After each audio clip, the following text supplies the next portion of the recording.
Well, Alexander, I am so excited to talk to you today about Grosse Pointe Garden Society. I have been a big fan of your work since Insecure. And when I saw Wonderful. you on the show, I was like, that's the guy from Insecure I loved. So me and my best friend got very excited. We were so Oh, that's sweet. yeah. Well, thank you for tuning in You're welcome. both times. Yeah, I'm very happy to talk to you about Grosse Pointe Garden Society. This show is a blast, first of all. It reminds me of shows that I loved from like 10 years ago that we haven't had in so long. And that's why I keep telling you Mhm. guys, I'm like, this is my Desperate Housewives I have been like wanting and wishing Mhm. for. And so I just keep telling everyone, please watch this show. I told my brother to watch it because these are the things that we do and and to talk Yes. about it. So I would ask you when you first auditioned and then read the initial pilot, like what was your reaction to reading what this was going to be like? Oh, so I read the pilot and I was quite frustrated because I was left with way more questions than answers. I think that's the nature of this show, is that it just posed so many potential outcomes. And I think as a viewer, enthralled. I'm seated, I'm ready. As an actor, I've got some questions. Who killed the dog? Who's the one got killed? Who's in the garden?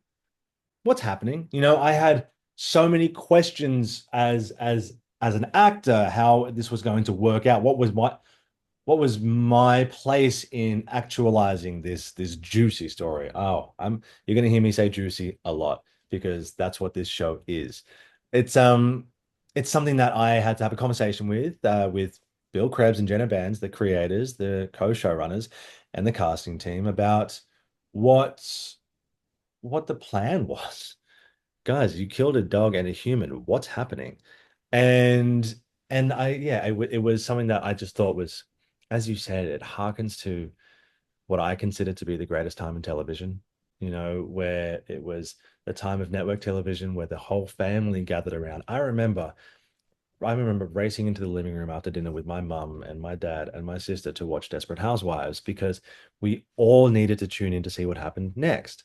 And I think that's what Bill and Jenna have done just an incredible job of capturing is that that nostalgia of why we fell in love with network television. And that's what this show is. It scratches the itch. It is a comfort food and it's fun, it's rollicking, it's sexy, it's playful. My goodness, Sarah, being part of a playful show is so much fun. I have the time of my life. And it like radiates to the screen too with all of you guys in the cast about how much fun you're having. Yeah, look, Doug is going through a hard time and it's not fun, being Doug for the first couple of episodes, but it was really hard to do because it was so incongruent to the experience I was having with everybody on the show. It's so much fun. We're playing, we're having the time of our lives. But I guess, in order to serve the story, we had to go there first to then take the story where we're taking it now. Absolutely. When she accuses him of killing her dog, I was like, what are you doing? But My goodness. it just makes it so fun. And I love that you said it's bringing back why we love network television. Television's my favorite thing. Back when we had TiVos or like when VCR first, Yes. or you had to like set your VCR because you could not miss the next episode of this show. Yes. And that's Yes. what Grosse Pointe reminds me of. And also, like with a show like Desperate Housewives, you can kind of relate to every single character. And then you're like, I'm totally a Lynette, but I want to be a Brie. hmm So, hmm like for you, we know you're Doug, But but also, none of them are good people. none of them. Like That's why that's you the love thing. them. Is like people are like, oh, like I feel like in today's, today like this day and age with the internet and how, all of our history is so accessible all the time. We have to be perfect all the time. It's so gratifying just tuning into a TV show where everyone sucks, but we like them. Why do we like them? Why are we cheering for this woman who's having an affair? The reason is the writing is great. The reason is they're human. Bill and Jenna and the writers have just created these storylines and have been performed by incredible actors where, like, we understand why now.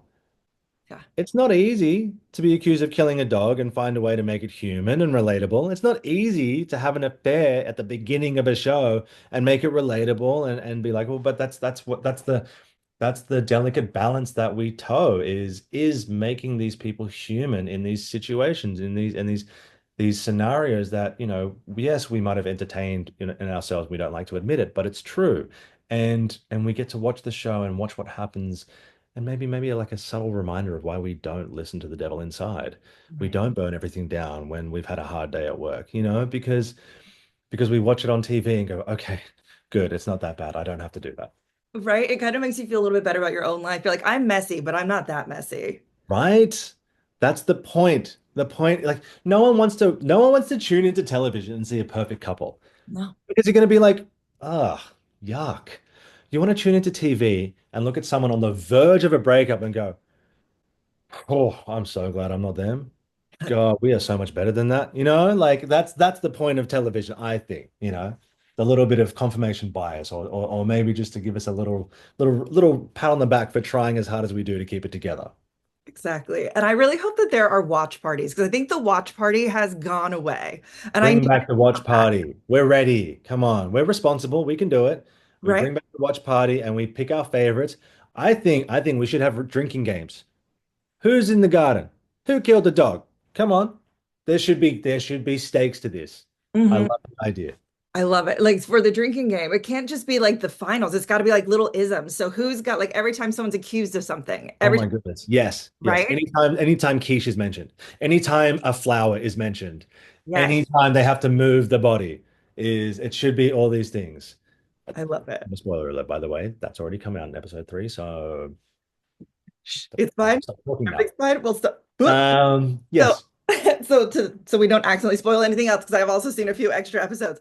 lovely. Final thing, give Mhm. for those who may not have tuned in yet, What are tell you them. doing? I know, Should give them the pitch. Peacock? Why? Guys, come on. Tell them to watch it and why. This is the pitch. If you haven't tuned in to Grosse Pointe Garden Society, first of all, what are you doing? Second of all, you're going to want to tune in. It's juicy. You don't want to get left behind as well because this show, the storyline moves. We're not a procedural. We're not case of the week. We're not crime of the week. We are storyline, real world, dealing with consequences, doing outlandish things that are incredibly satisfying to watch because these are all things we've wanted to do ourselves. And it's just, if we can't do it, we can watch somebody else do it. Somebody asked me if these characters deserve to go to jail for what they've done, and I said, hell yes. So let's watch them do it and let's not go to jail, okay, guys? Watch the show. Keep it together. 10 p.m. Sundays, 9 p.m. Central, next day on Peacock. Boom. Mic up. Nailed it. Sarah, you're so much fun. Thanks for everything. It's so much fun. Thank you so much. And I can't Thank wait for next week. So excited. Oh, me too. I'm ready for everyone to watch it.